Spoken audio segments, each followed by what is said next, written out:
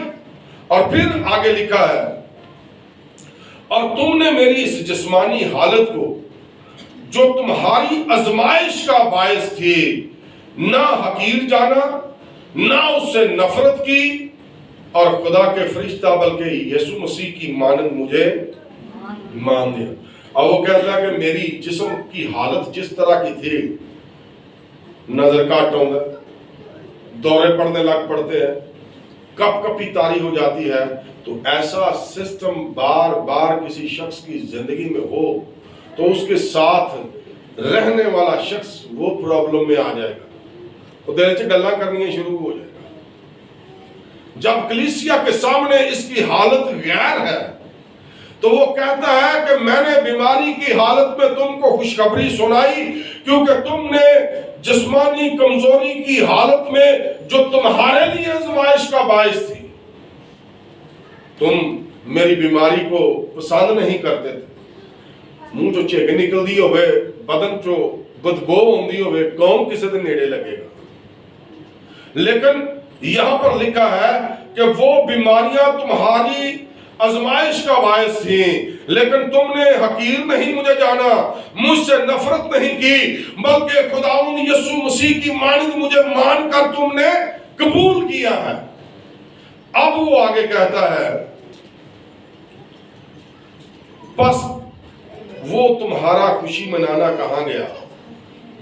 میں تمہارا گواہ ہوں کہ اگر ہو سکتا تو تم اپنی آنکھیں نکال کر آج خدا سے کہیے کہ اے خدا مجھے بیماری سے شفا بخش۔ بار بار کہیے کہ اے خدا مجھے بیماری سے شفا بخش، جس طرح مقدس پالوس رسول نے اپنی بیماری کی التجا کو خدا کے حضور رکھا، لیکن اسے شفا تو نہ ملی، فضل مل گیا، زور آوری مل گئی۔ جب وہ اپنا کام لیتا ہے تو ایک پس مردہ ہڈیوں کو ان کے اندر جان ڈال دیتا ہے کہ جاؤ اے سوکھی ہڈیوں نبوت کرو۔ یسوع مسیح کی حیات طیبہ کے اندر، یوحنا کی انجیل اس کے 9ویں باب کے اندر ایک جنم کا اندھا شخص ہے، یسوع مسیح نے اس کو شفا دی۔ شاگردوں نے پوچھا، اے ربی اس اندھے نے گناہ کیا تھا یا اس کے ماں باپ نے گناہ کیا تھا جس کی بدولت یہ اندھا پیدا ہوا ہے؟ یہودیوں کے ہاں ایک قانون تھا کہ جو بھی شخص ماں کے پیٹ سے ہجڑا پیدا ہوتا وہ اس کے ساتھ بھی تعلق نہیں رکھتے، اور نہ ہی کبھی وہ خدا کے گھر میں جا سکتا۔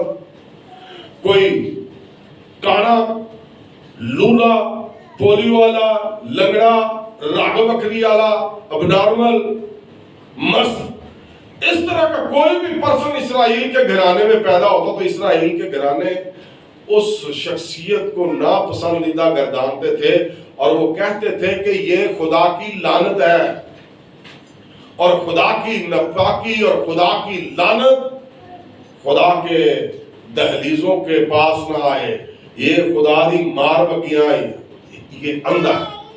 اب جب شاگردوں نے یہ پوچھا کہ ربی اس نے گناہ کیا ہے یا اس کے والدین نے، تو جواب کیا آیا؟ یسوع نے کہا کہ نہ اس اندھے نے گناہ کیا ہے، نہ اس کے والدین نے گناہ کیا ہے، یہ اندھا اس لیے پیدا ہوا ہے کہ خدا اس کے اندر کام کرے۔ یہ یوحنا کی انجیل اس کے 9ویں باب کے اندر آپ اس چیز کو دیکھ سکیں۔ اس کی زندگی کے اندر خدا نے کام کیا کیا کہ اس کو بینائی بخش دی، اور وہ لوگوں کی توجہ کا مرکز بن گیا۔ خدا کا کام اس کے اندر ظاہر ہوا، یہ بیماری گناہ کے سبب سے نہیں، یہ بیماری لعنت نہیں، یہ بیماری اس لیے ہے کہ اس کے وسیلہ سے خدا کا کام ظاہر ہو۔ اب پالوس کی بیماری دیکھیے، اس کی بیماری رفع تو نہیں ہوئی، لیکن اس بیمار بدن کے ذریعہ سے خدا کے کام ظاہر ہوتے رہے۔ آئیے کہیے کہ کس لیے میں اپنی کمزوری پر فخر کروں گا؟ پالوس رسول کہتا ہے کہ میں اپنی کمزوری پر فخر کروں گا تاکہ مسیح کی قدرت مجھ پر چھائی رہے۔ آج ہماری زندگیوں میں کتنی کمزوریاں ہیں، کتنی کمزوریاں گنتے گنتے احساس کمتری کا شکار ہو کر گھر کی کسی نکر میں سوچنے پر مجبور ہو جاتے ہیں۔ کتنی بیماریاں ہیں، کتنی کمزوریاں ہیں، اور آج آپ بھی کہہ سکتے ہیں کہ خداوند میری یہ بیماری ہے۔ اگر خدا آپ کو شفا نہیں دیتا تو میری طرح میرا یہ ایمان ہے، میں اس تجربے سے گزرا ہوں کہ بیماری کے ہوتے ہوئے بھی خدا سے التجا کی لیکن شفا نہ ملے، لیکن خدمت کا کام اس کا جاری ہے۔ اب وہ کہتا ہے کہ میں تنگی میں بھی اس کی خدمت کروں گا، میں احتیاجوں میں بھی اس کی خدمت کروں گا، میں اس پر فخر کروں گا، میں اس سے جدا ہو کر کچھ بھی نہیں کر سکتا۔ آپ اپنی بیماریوں کو، اپنی کمزوریوں کو یہ نہ بنائیے۔ کتنے لوگوں میں یہ کمزوری پائی جاتی ہے کہ وہ پڑھ نہیں سکتے، یہ بھی ایک کمزوری ہے۔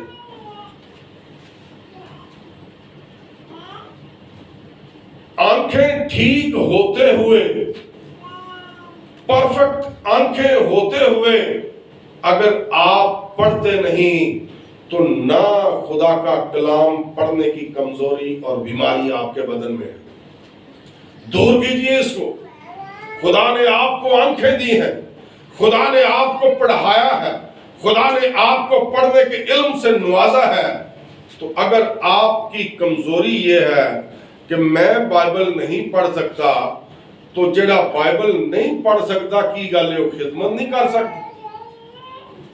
اور پطرس رسول کے پاس کون سی بڑی تومار تھے یا وہ پڑھ سکتا تھا؟ اندریاس، پطرس، دیگر زبدی کے بیٹوں میں سے ایک بیٹا وہ بھی نہیں پڑھا لکھا۔ توما جیسے لوگ دیگر شاگردوں میں سے اکثریت شاگردوں کی ان پڑھ ہے، لیکن انہوں نے کبھی اپنے ان پڑھ ہونے کو اپنی ذات میں اساس کمتری کا شکار نہیں ہوئے۔ یسوع مسیح نے ان کے ایمان کو مضبوط کیا کہ تسی ان پڑھو، پڑھے جاؤ گے تو میں بول پاؤں گا، میرے باپ کا روح بولے گا۔ لیکن ہم اپنی کمزوریوں کے بندنوں میں بندھ جاتے ہیں۔ ایک شخص ہے، فرض کیا اس کی ٹانگ کٹ گئی ہے، اب اس کے ٹانگ کٹ جانے سے مراد تو یہ ہے کہ ویلا ہو کے بہ گئے، لیکن اگر وہی کٹی ٹانگ والا ایک دونوں ٹانگیں سلامت رکھنے والے بندے سے زیادہ کام کرے، زیادہ روحیں جیتے، زیادہ کلام سنائے، تو لنگڑا ٹھیک ہے کہ سیدھیاں لتاں والا ٹھیک؟ خدا کی یسوع نے بھی کہا نا کہ اگر تیرا داہنا ہاتھ تجھے ٹھوکر دلاتا ہے اس کو کاٹ ڈال، اگر تیری آنکھ تجھے ٹھوکر دلاتی ہے اس کو نکال ڈال۔ یعنی کہنے سے مراد یہ ہے کہ اپنی بیماری پر اس طرح سے نہ جائے کہ یہ بیماری مجھے مار ڈالے گی۔ مقدس پالوس رسول اور دوسرے نبیوں اور دوسرے شاگردوں کو بیماریاں تھیں، لیکن وہ اپنے اپنے وقتوں پر انہوں نے وفات پائی، وہ اپنی اپنی خدمت کو پورا کر کے مرے۔ جیسے پالوس کہتا ہے کہ میں اچھی کشتی لڑ چکا، میرا وقت آ پہنچا۔ میرے بہن اور بھائیوں، ایک ایسی شخصیت جس کے بدن کے اندر بیماریاں ہوں، جو اسرائیل کا رہائشی نہیں روم کا رہائشی ہو، جو مختلف ذرائع سے مسیحت کو تنگ کرنے والا ہو، مسیحیت کو مارنے والا ہو، اور ایک وقت آئے کہ وہی جس کی صورت، وہ اتنی شکل و صورت والا شخص نہیں تھا، اس کی بیماریوں کی وجہ سے اس کا بدن سر سے لے کر پاؤں تک بے ڈھنگا ہو چکا تھا، بڑی بڑی بھومیں، بھدا منہ، اچکے ہوئے کندھے۔ تو جب کوئی شخص اس پر نگاہ کرے گا تو اس ڈنگے ٹیڑے بندے نو دیکھ کے کون آکھے گا خدا دا بندہ ہے؟ اس کی کنڈیشن کو دیکھ کر ہی ہم یہ کہہ دیتے ہیں یار یہ لگتا ہے یہ حالات ہی خراب ہوں، لیکن اس ڈنگے ٹیڑے بندے نے لوگوں کو زندہ کیتا، خود وہ بیماری میں مبتلا ہے، لیکن بیماری کو اس نے اپنا کوئی ایسا عذر نہیں بنایا، بہانہ نہیں بنایا، بلکہ وہ کہتا ہے کہ میری کمزوری میں مجھے خدا زور بخشتا ہے۔ بیماری دا زور پہ ہے، خدا نے بیماری کو مٹھا کیتا ہے، گاجی کے کلام سنا، گاجی کے ڈبیٹ کر، اس تو بعد پھر پاؤں بیٹھ رہے ہیں۔ لیکن خدا وقت مقررہ پر آپ کا ہاتھ تھامتا ہے اور آپ کو فتح و کامرانی بخشتا ہے۔ اگلے اتوار پالوس رسول کے بارے میں آگے دیکھیں گے کہ اس کی موت کیسے ہوئی، کون سے بادشاہ کے عہد حکومت میں اسے مارا گیا، اس کی زندگی کے ساتھ ریلیٹڈ تہوار جو مسیحی دنیا کے اندر منائے جاتے ہیں وہ کون کون سے ہیں، اور پھر پالوس رسول کی اس پوری 70 سالہ زندگی پر ہم غور کر سکیں گے۔ آج اسی پر اکتفا کرتے ہیں کہ اپنی کمزوریوں کو عذر نہ بنائیں، اپنی کمزوریوں کو بہانہ نہ بنائیں، بلکہ اپنی کمزوری کو سامنے رکھتے ہوئے کہیں یسوع اس کو زور میں بدل سکتا ہے۔ خداوند ہمیں ایسا کرنے کی توفیق بخشے، اور آج کے اس پرفضل کلام کے ذریعہ سے ہم سب کو اپنی برکت سے نوازے۔